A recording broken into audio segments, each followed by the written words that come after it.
2차 세계대전 중에 도망다니던 한 유대인 가족을 네덜란드 가족이 숨겨주게 됐습니다. 그런데 결국 발각됐습니다.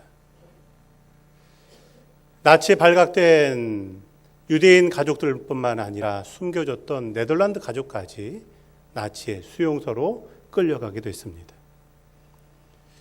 네덜란드 가족은 그곳에서 끔찍한 고문을 받았습니다. 가족 전부가 생명을 잃었고 그 가운데 딸만 살아남게 됐습니다. 그 딸의 이름이 코리 텐 붐입니다. 전쟁이 끝난 다음에 코리 텐 붐은 복음 전도자가 됐습니다. 전 세계를 다니며 복음을 증거하게 됐는데 한 번은 독일에 가서 집회를 인도하게 됐습니다.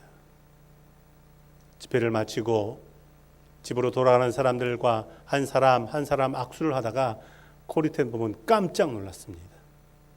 왜냐하면 악수하려고 앞에 서 있는 남자가 있는데 그 남자가 그 수용소에서 자신들을 끔찍하게 고문했던 전범이었기 때문입니다. 그 사람은 전쟁이 끝난 다음에 전범 재판을 받고 오랫동안 감옥에서 수감 생활을 한 후에 풀려나온 지 얼마 되지 않았습니다.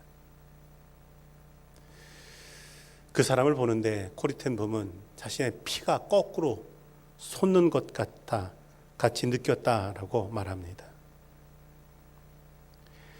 온 세상 사람들을 다 용서해도 이 사람만큼은 내가 도저히 용서할 수 없다. 이 사람과 악수할 수도 없다. 그렇게 생각했는데 그 마음속에 문득 이런 음성이 들리더라는 것입니다. 얘야, 난 그 사람까지도 구원하기 위해서 십자가를 졌단다. 주님의 음성입니다. 그 주님의 음성이 들리고 나서 짧은 시간 수많은 생각이 마음속에 오고 갔습니다. 그러다가 그녀는 결국 결단합니다. 그 남자와 악수를 하게 됩니다. 코리 텐 붐은 후에 그때 악수했던 그때를 이렇게 회상을 합니다. 악수하는 순간 자신의 깊은 내면의 상처가 오히려 주님의 치유로 회복되는 것을 경험했다라는 것입니다. 그녀 인생의 가장 위대한 결단의 순간이었습니다. 오늘 우리가 읽은 말씀은 요셉이 자신의 형들을 용서하는 말씀입니다. 야곱이 죽었을 때 요셉과 그의 형제들은 아버지의 장례를 잘 치렀습니다. 장례를 치르고 애굽으로 돌아왔을 때 요셉의 형들은 두려웠습니다. 왜냐하면 요셉이 자신들에게 원한을 갚으려고 하지 않을까라는 생각 때문입니다. 요셉과 그의 형들 사이에 어떤 원한이 있습니까? 그 형들이 요셉을 노예 상인에게 팔아먹은 일입니다. 그 노예 상인에게 팔아먹었던 일, 그 일이 결국 이어져서 감옥에도 가게 됐고 그 모진 세월을 보내게 만들었기 때문에 그렇습니다. 형들은 이런 생각합니다. 그동안 아버지 살아계셨으니까 동생이 참았지. 아버지 돌아가셨으니까 이제 우리에게 원수 갚지 않겠느냐. 그래서 16절과 17절에 이렇게 말합니다. 아버지가 돌아가시기 전에 명령하여 이르시기를 요셉에게 이르라. 내 형들이 내게 악을 행하였을지라도 이제 바라건대 그들의 허물과 죄를 용서하라 하셨다라는 것입니다. 즉 돌아가신 아버지 야곱이 요셉에게 유언을 남겼는데 그 유언의 내용이 형들을 용서하라고 하는 내용이었다라는 것입니다. 그러면 그 아버지였던 야곱은 왜 이런 유언을 남겼을까요? 왜냐하면 야곱의 삶에서 용서라고 하는 건 그 삶의 굉장히 중요한 전환점이 되었기 때문이다라는 것입니다. 야곱은 형과 아버지를 속이고 아버지의 축복을 가로챘습니다. 그러다가 결국 집에서 쫓겨나서 도망자 신세로 20년을 살았습니다. 나그네 생활 20년 하고 그동안에 가정도 이루고 많은 재산도 모았습니다. 그리고 20년 만에 고향으로 돌아갑니다. 고향으로 돌아가는 야곱에게 있어서 가장 큰 걱정은 형이 나를 용서했을까라는 것입니다. 형이 자신을 용서하지 않았을 것 같습니다. 그래서 결국은 가족들 다 먼저 보내고 야복 강가에 앉아서 밤새도록 씨름하며 기도했던 것입니다. 다음 날 이제 형을 만나러 갑니다. 창세기 33장을 보면 그 에서 형과 동생 야곱이 만나는 장면을 이렇게 기록합니다. 에서가 달려와서 그를 맞이하여 안고 목을 어긋 맞추고 그와 입 맞추고 서로 울었다. 야곱은 지난밤 그렇게 끙끙거리며 기도했는데 형을 만난 순간 형이 자신을 용서했다라는 사실을 알았습니다. 그 용서를 경험했을 때 야곱이 얼마나 행복했는지 형의 얼굴을 보니까 꼭 하나님 얼굴을 뵙는 것 같습니다 라고 그렇게 말합니다. 야곱은 자신의 인생의 가장 중요한 사건이었던 형과의 그 화해, 그것을 기억하면서 인생의 마지막에 요셉에게 유언을 남깁니다.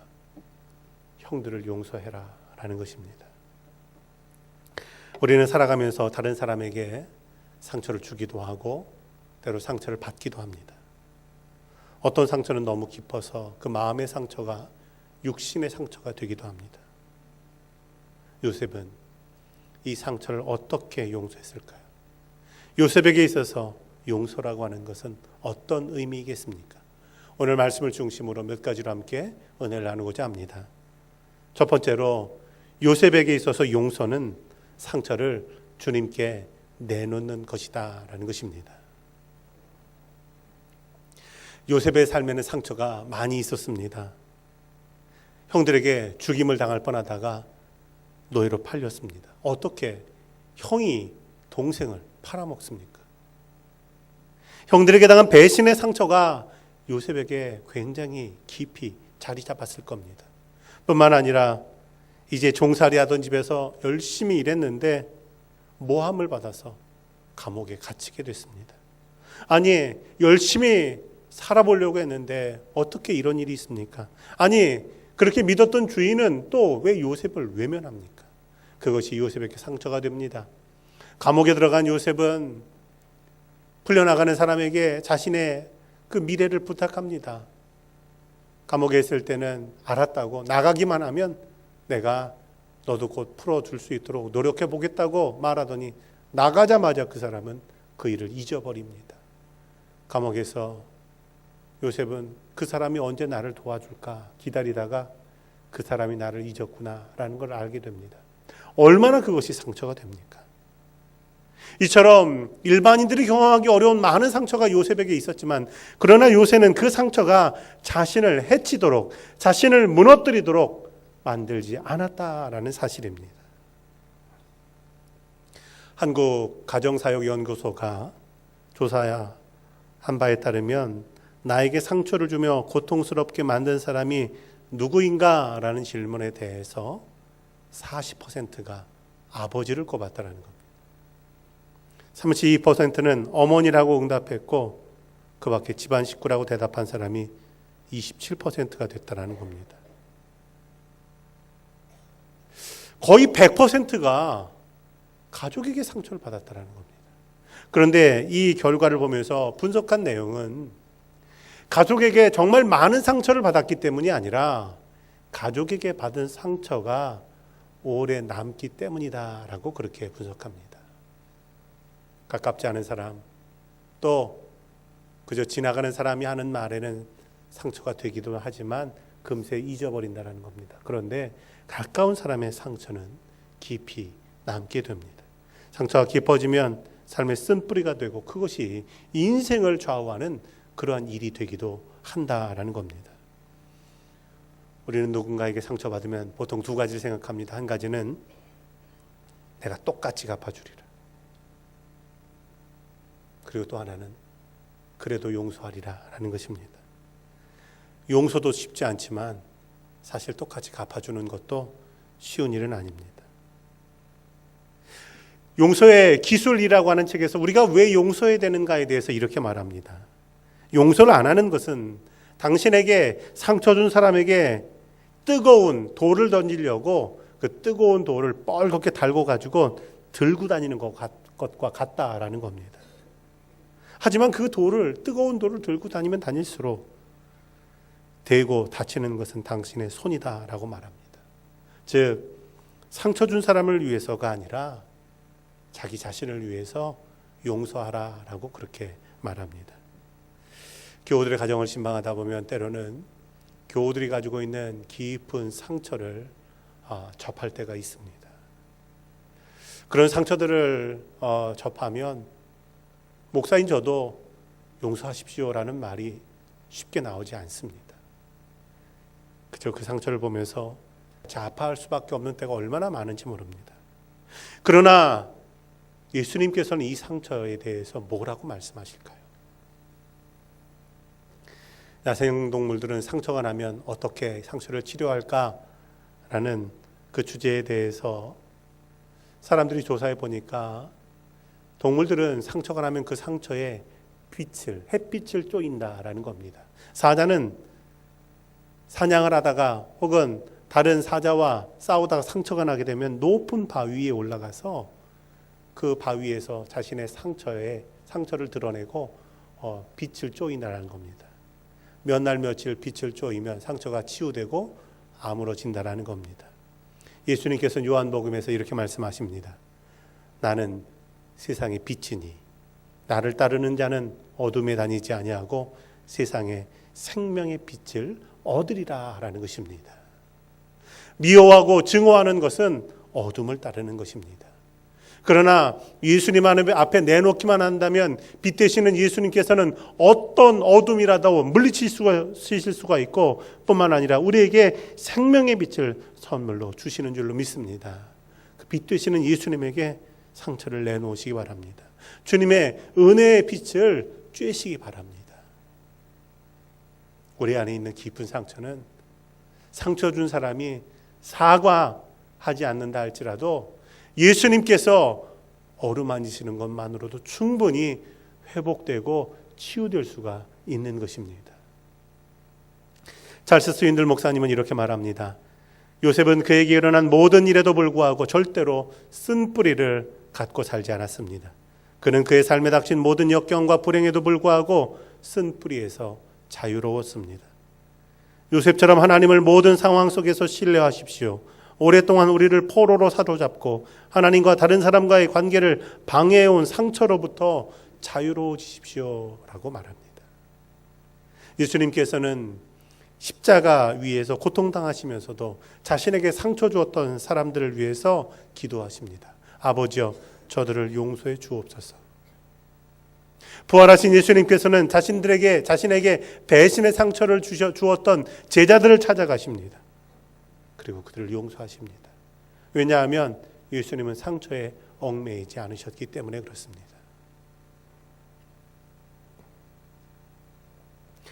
인도 어느 지방에서 네 사람이 목화 사업을 했습니다. 돈을 모아서 목화를 싼 값에 사들였고 창고에 저장했습니다. 비싼 값이 되면 팔려고 준비해 두었습니다. 그런데 이 목화 창고에는 쥐가 들어가면 안 됩니다. 그래서 고양이를 기르게 됐습니다. 그런데 어느 날 기르던 고양이가 한쪽 다리를 다쳤습니다. 그러자 한 사람이 그 다친 고양이의 발에 붕대를 감아줬습니다. 붕대에 감은 고양이는 따뜻한 난로 옆에서 잠을 잤습니다. 그런데 이 붕대에 시로라기가 이렇게 난로 쪽으로 나와 있어서 그만 불이 붙고 말았습니다. 그 불이 붕대로 옮겨 붙었습니다. 깜짝 놀란 이 고양이는 온 사방을 뛰어다녔습니다. 그러다가 결국은 목화를 보관해놓은 창고에 들어갔습니다. 목화밭에 불이 옮겨 붙고 그 목화 창고에 모든 목화 다 타버리고 말았습니다. 목화를 잃어버린 이 상인들은 이게 누구 책임이냐? 그렇다고 고양이에게 책임을 물을 수는 없었습니다. 그러다가 고양이 다리에 붕대를 감아준 이 친구에게 책임이 있다라고 고소했습니다. 그런데 재판정에서 재판관은 이런 판결을 내렸습니다. 붕대를 감은 다리에 불이 붙었을 때 나머지 세 다리가 달렸기 때문에 목화더미에 불이 붙은 것이지 이 붕대에 불 붙었다고 붙은 것이 아니다. 그 붕대 감아준 사람에게 책임이 없다. 이런 판결이었다고 합니다. 아픈 다리가 문제가 아니라 아프지 않은 다리가 문제였다라는 이야기입니다. 우리는 때로 우리 자신이 가지고 있는 상처 때문에 너무 고민하지만, 그러나 사실은 나 자신도 모르게 내가 한 가지 상처를 받았다면 다른 사람에게 세 가지 상처를 주고 있을지 모른다라는 겁니다. 우리에게 상처가 있습니까? 그 상처에게 스스로 얽매이지 않고 그 상처를 예수님에게 내어놓는, 예수님께서는 우리를 용서하시려고 십자가에 지셨고, 그리고 그 상처를 치유하시려고 질고를 지셨습니다. 그 주님께 맡기고, 그리고 삶의 자유를 얻는 교우들이 되기를 주의 이름으로 축원합니다. 두 번째로는 요셉에게 용서는 하나님의 은혜를 따라 살아가는 것이다 라는 것입니다. 형들은 자신들의 과거의 잘못을 용서해달라고 요셉에게 간청합니다. 요셉 앞에 엎드립니다. 18절에 보니까 우리는 당신의 종입니다, 이렇게 말합니다. 형들이 왜 동생에게 스스로 종이라고 말합니까? 오래전 동생을 애굽의 종으로 팔아먹었으니까 이제 자신들도 종으로 대접하라는 겁니다.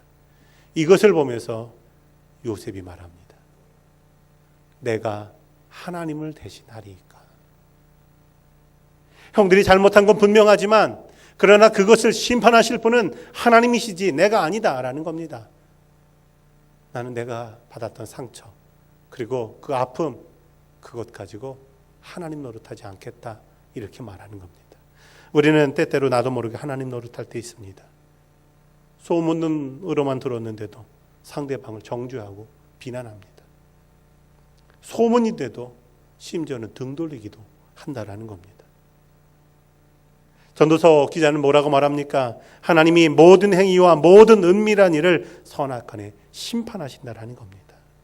그 모든 일에 대한 판단은 하나님께 맡길 것이고, 우리 삶의 사명은 사랑하며 용서하며 축복하는 것임을 믿으시기 바랍니다. 한 영국 소년이 인신매매범들에게 납치됐습니다.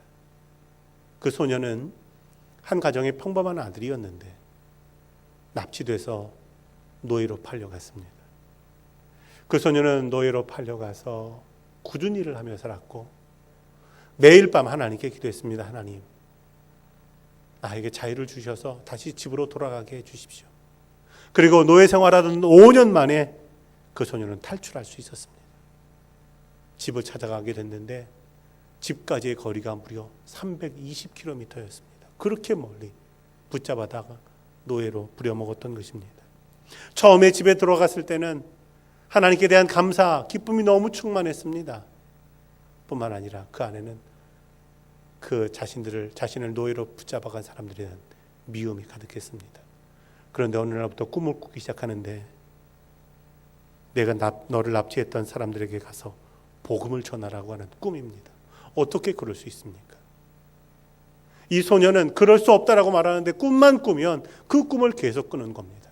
결국 그 소년은 자신을 납치했던 그 사람들을 찾아갑니다. 그들에게 복음을 전합니다. 놀랍게도 그 사람들 가운데 회심을 하고, 그리고 믿음 가지고 살기로 결단하는 사람들이 생겼습니다. 그 소년은 거기에 머물며 그 사람들을 믿음으로 이끌며 살게 됩니다. 이 사람이 나중에 성자로 존경받게 되는 세인트 패트릭이라고 하는 사람입니다.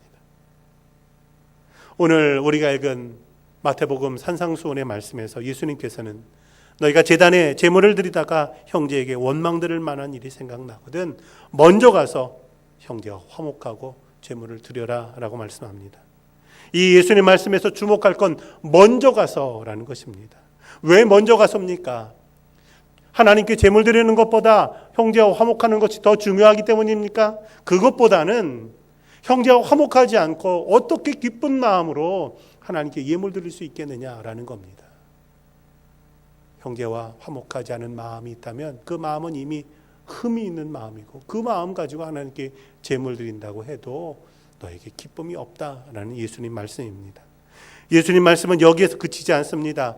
산상수훈이 계속되는 마태복음 6장 14절 15절에 보면 너희가 사람의 잘못을 용서하면 너희 하늘 아버지께서도 너희 잘못을 용서하시려니와 너희가 사람의 잘못을 용서하지 아니하면 너희 아버지께서도 너희 잘못을 용서하지 아니하신다라고 말씀하십니다.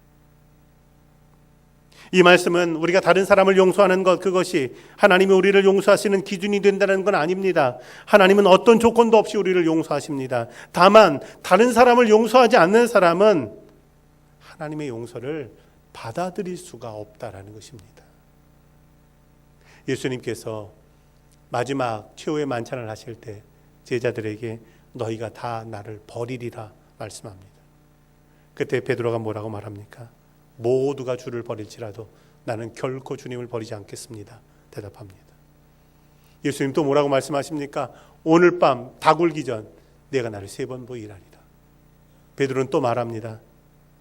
내가 주님과 함께 죽을지언정 주님을 부인하지 않겠습니다. 그러나 결국 베드로는 예수님을 3번이나 부인합니다. 새벽 다굴 때 베드로는 밖에 나가서 통곡하며 울게 됩니다. 후에 예수님께서 부활하셨을 때 베드로는 예수님의 부활이 기쁘지 않았습니다. 예수님 부활하셨지만 베드로는 갈릴리로 돌아갑니다. 왜냐하면 자신이 예수님을 배신했다라는 것, 그리고 예수님이 자신을 용서하셨을 거라고 하는 확신이 없었기 때문입니다. 예수님께서는 이미 베드로를 용서하셨지만 베드로는 그 용서를 받아들일 수 없는 것입니다. 예수님 베드로 찾아오셔서 질문합니다. 내가 나를 사랑하느냐? 예수님의 이 질문은 내가 너를 이미 용서했는데 내가 그 용서를 받아들일 수 있느냐라는 겁니다. 거기에 대해서 베드로가 내가 주님 사랑합니다 라고 대답합니다. 그제서야 내가 그 주님의 용서를 받아들이겠습니다 라고 말합니다. 한자로 용서의 서자는 같을 여자의 마음 심자입니다. 같은 마음이 된다는 겁니다. 베드로와 예수님이 같은 마음이 되게 될 때 베드로는 위대한 사도로 살아갈 수가 있었습니다. 사도 바울도 에베소 교회 교우들을 향해서 서로 친절하게 하며 불쌍히 여기며 서로 용서하기를 하나님이 그리스도 안에서 너희를 용서하심과 같이 하라 말씀하십니다.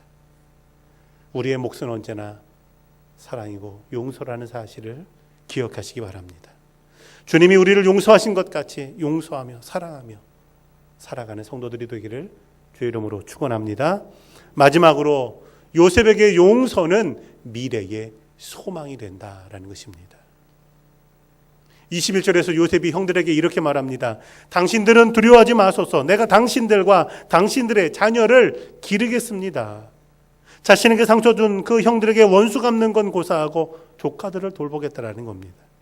괴롭힌 사람에게 원한 갚지 않고 오히려 축복을 베풀겠다라는 겁니다. 왜 그렇습니까? 자신의 자녀들에게 이 미움을, 이 원한을 물려주지 않겠다라는 겁니다. 또한 내가 형들에게 원수 갚는 걸 통해서 조카들에게 또 다른 삶의 짐을 넘겨주지 않겠다라는 것입니다. 다음 세대 그 미래를 위해서 나는 용서하겠다라는 것입니다. 요셉이 언제부터 형들을 용서했을까요? 창세기 45장에 보면 요셉이 형들을 처음 만났을 때 그때 이런 말을 합니다. 당신들이 나를 판 것 때문에 근심하지 마십시오. 한탄하지 마십시오. 하나님이 생명을 구원하시려고 나를 당신들보다 먼저 보냈습니다. 요셉은 많은 상처가 있었지만 역사의 주인이 되시는 그 하나님의 섭리를 믿었다라는 겁니다. 하나님이 요셉을 총리 대신 시키려고 종으로 팔리게도 하시고 옥에도 갇히게 하신 건 아닙니다. 다만 요셉은 그 속에 신실하신 하나님의 섭리가 있다고 믿습니다. 그리고 그 하나님의 섭리는 자신의 삶의 미래를 향해서도 열려 있다라고 믿는 것입니다. 그래서 원수 갚지 않고 용서한 것입니다.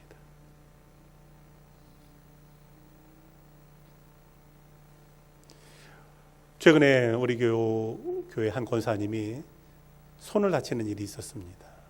심하게 다쳐서 병원에 급히 갔는데 수술을 하지만 살점이 떨어진 부위가 움푹 파이게 됐습니다.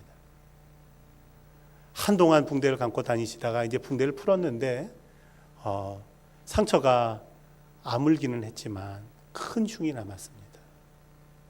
제가 그 권사님에게 이런 얘기를 해드렸습니다. 이 상처가 겨울이 되면 딱딱하게 굳어질 텐데 그러면 주변의 살과 잘 어울리지 않아서 상처가 갈라지게 될지 모르니까 이 상처를 부드럽게 하십시오. 그 권사님도 글쎄 저도 요즘 그런 생각이 듭니다 라고 말합니다. 하나님의 용서를 받아들인다라고 하는 것, 또 다른 사람을 용서한다라고 하는 것, 그것은 우리가 인간관계 속에서 때로는 갈갈이 찢어지고 골이 패이고 다시는 회복되지 않을 것 같은 상처가 있다 할지라도 용서하고 용서받는 걸 통해서 그 삶이 부드러워지고 따뜻해지고 결국은 다른 사람들을 어루만져 줄 수 있는 그런 사람으로 변화될 수가 있기 때문에 그런 것입니다. 우리는 지금 대강절을 지냅니다. 예수님의 탄생은 하나님의 위대한 결단입니다. 왜냐하면 그동안 하나님은 이스라엘 백성들에게 끊임없이 말씀하셨지만 그들은 불순종했습니다. 선지자들을 보내지만 그들을 박해하고 죽이기도 했습니다. 그런 이스라엘 백성들을 향해서 하나님께서 그래도 내가 너희들을 용서하리라 라고 말씀하시고 결단하신 것이 예수님을 이 땅에 보내신 것이 됩니다.